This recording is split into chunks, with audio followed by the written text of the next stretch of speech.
Hi, my name is Wayne Morgan with the Real Estate Business School, where you get your license and learn to use it. What does that mean?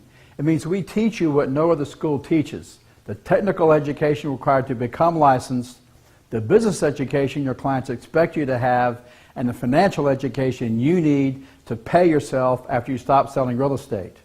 If you stop working today, would your income stop?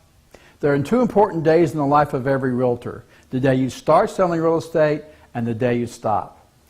When will you stop selling real estate? What will you have when you stop? Start planning your exit now by getting the financial education you need to invest in real estate for your days beyond real estate.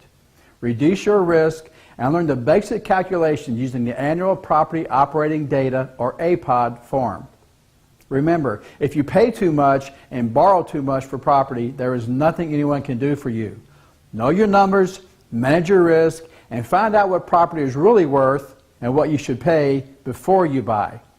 What is the difference between a good deal and a bad deal? The listing agent won't tell you, but this simple form will. Our 2-hour case study will demonstrate how to fill this form out. Transition from speculator to investor by knowing your numbers. Learn the basics of real estate investing with the APOD form. The Real Estate Business School, where you get your license and learn to use it. Are you minding your own business? Attend this free event with lunch included and a 1-hour Q&A with Wayne from noon to 1. Click here to register and please RSVP.